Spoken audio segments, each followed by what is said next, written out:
Albanian gangs are the dominant force in organised crime across the UK. We've been told that Albanian crime groups are shipping hundreds of millions of pounds in criminal proceeds back to Albania every year. A number of different businesses like car washes and barbershops are often used to launder the proceeds of crime. But in truth, the vast majority of the money they make from their criminal endeavours is simply carried back to Albania by hand or in vehicles.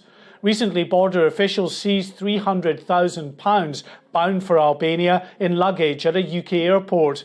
In another incident, £500,000 was found hidden inside a van at a UK port.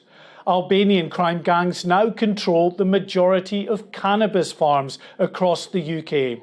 They've taken over much of the cannabis cultivation trade from Vietnamese crime groups, with most of the Albanian cannabis farms concentrated in the north. But in pretty much every part of the country, you'll find Albanians are the dominant group involved in cannabis cultivation, as we found out recently in Suffolk. Is this what you're seeing time and again increasingly now, like other forces, that the Albanian organised criminal gangs are moving into these areas? No, they are. They certainly seem to be on the up. They seem the dominant ones at the moment. The trade in cannabis is largely self-contained amongst Albanian criminals here, with less control from crime bosses in their home country. In the south, they still control most of the cocaine trade, which is largely overseen by crime lords back in Albania. Across the UK, there has been a number of recent arrests of Albanians suspected of involvement in cross-channel people smuggling.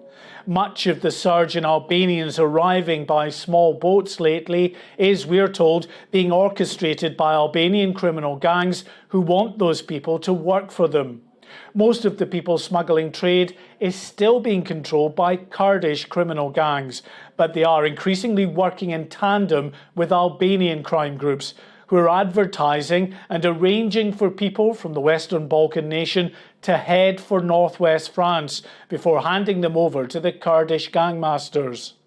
Social media is a massive tool the Albanians have been using to good effect to attract their fellow countrymen and women.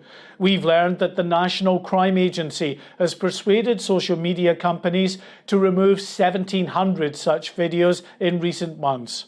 But for everyone they delete, many more pop up, persuading Albanians to cross the channel and enter the UK's illegal economy.